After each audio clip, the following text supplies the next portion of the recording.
This is Solsei.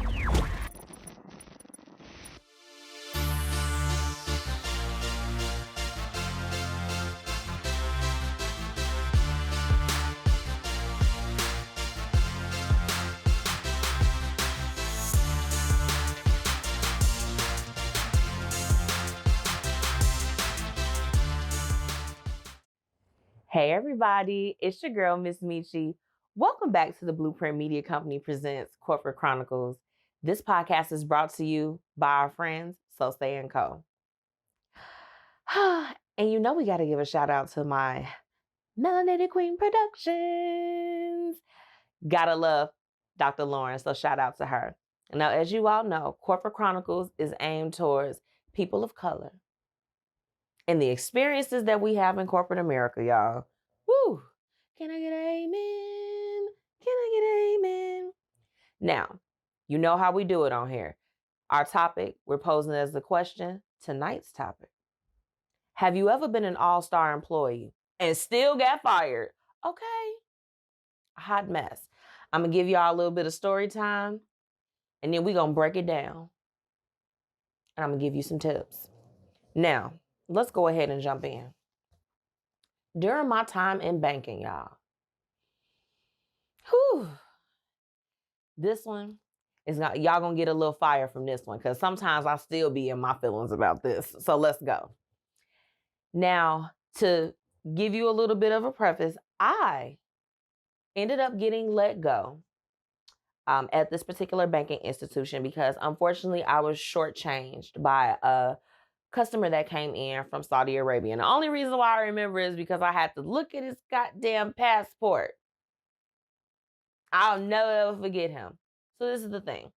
I sat in on, I'm always an all-star employee. I came there. I was the first one at the branch. I'm doing the ATMs. I'm doing every function that you can think of. I do operations. That's where I manage. So I took care of my branch. I took care of my people that worked, the tellers, everything. Well, y'all, on this day, it was the Saturday after Thanksgiving in 2016. Don't ask me why I remember that because this was near and dear to me. I ain't never been fired in my life, okay? That's why I remember. Went to work. The transaction, he was my last customer for the day. And I'll be honest with you, y'all, I still cannot remember how I got shortchanged. I've been working with money all my life. I don't know how this man was able to swindle me out of close to $2,000, y'all. He changed the transaction up so many times, and that's how they do it. In the banking industry, they teach us about it. And like I said, I've worked with money. I never, ever thought that this would have happened to me. I was flustered that day because honestly, hell, we had a whole bunch of people that came in. People were Black Friday shopping and, shopping for the holidays. So it was, I know that I was overwhelmed that day. And I, clearly let something get past. So they immediately launched an investigation. But before I did that, before I left my branch that day, y'all, I damn near stripped down, okay? I was working with two other employees that day. We were a little bit short-staffed. Now, y'all know I be wearing my pieces and stuff, so I'm going to keep it real with y'all. I took my wig off to show them I don't have this money. I dumped my purse out under the cameras. I did everything to show them. I'm like, I don't know where it is, but I don't have it. And I couldn't really pinpoint what was going on. So they launched this investigation. And mind you, at the same time, I'm still working. I'm still working and coming in every day doing the same thing that I had done, being that all-star employee. And I'll never forget it. I was scheduled to go on vacation that year, starting for right after Christmas. So I started on Christmas Day, and then I was set to come back right after the New Year. So during that time, y'all, I had got engaged and everything. I'm on cloud nine. I'm just like, woo! It's time to go back to work. I can't wait to share with my team all of the great things that's happened to me. I go in, I get ready to pull my drawer out of the vault. And my manager, before I could even sit it down inside of there, he calls me to go in the back. Now, let me give y'all a little bit of briefing about let me tell y'all about him. He was one of those that, he was always coaching me on something and always telling me, and I took it in. I was, never thought that it was a problem. When he took me back there, before he could even, he brought in somebody else too. And I'm like, why is she here? I don't, okay, you could have did this by yourself, but whatever. So we sit down and he's talking to me. He's just like, well, we finished the investigation. And I'm just like, well, okay. I'm like, well, what did they say? We're going to have to let you go. And I said, Scott, now let me also throw in, because I got to throw in a few things to kind of give you a little bit of reference of how it works. Y'all know I'm Black, okay? It ain't no secret. I listened in on conference calls weekly where my white coworkers and maybe some of my Hispanic coworkers, they had cashed phony checks, $20,000, $30,000, $40,000. And they still got to come back to work. The difference is this. I said, I almost said his name. Woo! Okay, let's go back. So I'm like, how could I get fired over, a transaction that was about $2,000 when I have coworkers that literally, or they weren't my coworkers then because I had got fired. But I'm like, how could I get fired over this dollar amount when people have cash checks for thousands of dollars? I mean, somebody's student tuition at their college, okay? I said, let me see my employee record. Y'all, every time that he would talk to me about something, he was marketing on my employee thing. So you know how you just coach somebody, and you're supposed to tell them, hey, I'm marking you up for this, or this is a verbal. None of that. Y'all, my employee record, just from he was writing down the smallest things they had accumulated. So by that time, they're just like, okay, well, it appeared that apparently I was a problem. But whenever he wanted to go home early, or he needed me to come in, or I was off, and he just like, can you switch your days? I was flexible. I was that all-star employee. Now look, let's break it down. Y'all, I got on that train after I got fired.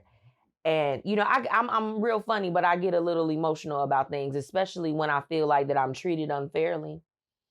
I cried. Oh my God, I cried. I cried from Millennium Station to probably about 56, 57. I literally did. And I called my aunt. Shout out Auntie Tracy. Hey, smooches. And I told her, Auntie, they let me go. And she had worked in banking too. So she said, look, that's how they do things, And she really talked me out of the bad space that I was about to head into.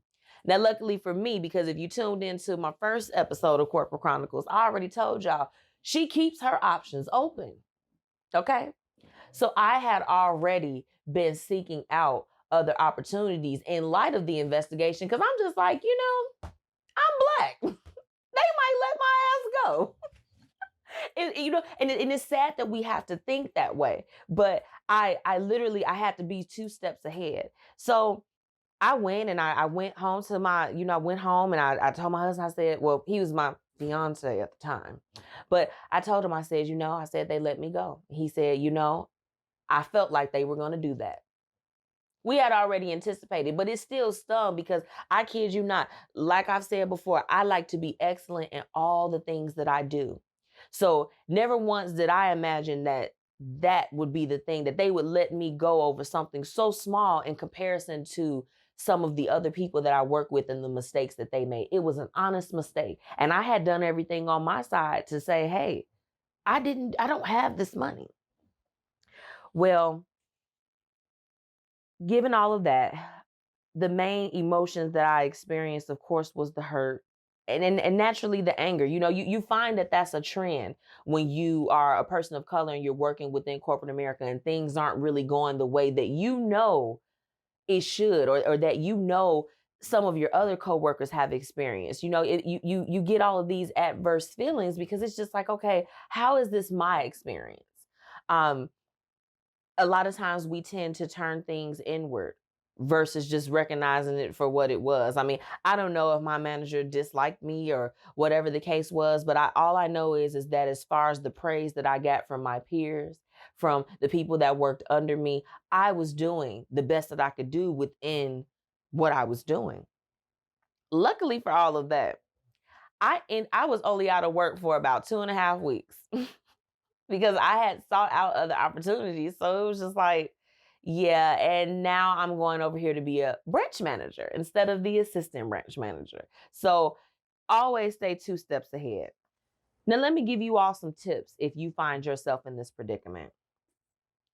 First thing, do not wallow in the first negative emotion that you experience when you're let go, okay? Don't do that. You definitely don't want to sit within like that pain, that hurt, the embarrassment. I mean, I'm like, the security guard that I loved, I'm like, I bring cookies and all that other stuff. He had to walk me out of there. It was embarrassing. But I didn't, when I tell you I cried from Millennium Station, for the people in Chicago, y'all know Millennium going into like the Hyde Park area, that's about a hot 10 minutes. And that's how long I allowed myself to wallow within the feelings that I had initially, because you can't sit there. Nothing good comes from sitting within feeling sorry for yourself, okay? Don't be bitter. You can't go and be like, well, now I'm going to go and blow it up. No, leave. Leave in peace. Don't go and trash the office or wherever you work, or you in a warehouse and you like, well, I'm just going to knock this whole pallet of stuff over because I'm mad. We're not doing that, okay? You definitely need to always, and I said this in the first episode of Corporate Chronicles, keep those options open. I don't care where you are. If you are not at the top, if you are not the CEO of that company, you should always be keeping your options open to see how you can better yourself, better the circumstances for you and your family. So me having had those other things that I was already looking into, it kind of softened the blow for a little bit because I knew this. I said, I'm down right now, but I won't be down for long, okay? Always keep that resume up to date. Even when you are actually working and you just like, hey, things are going pretty well here. Keep that resume up to date. Keep you a cover letter on standby. Always stay ready. And I don't mind sharing these things with you because, I tell you what, in everything that I've done, I've been able to take whatever was handed to me in corporate America and level up from it. And this is why it's just so important for me to share these things with you and to share these experiences that for a while I was ashamed at the fact that I had gotten fired. I'm just like, me, try to be excellent. How dare you all fire me? It was embarrassing.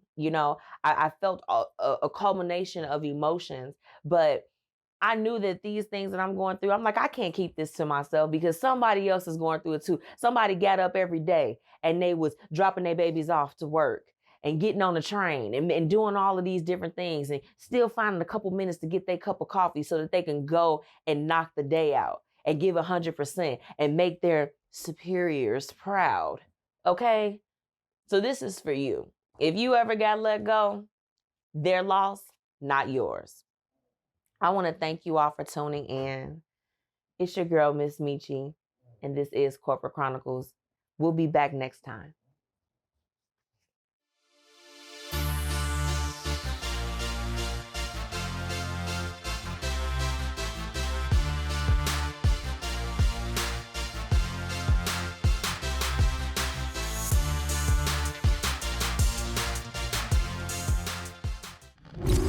This is Solsei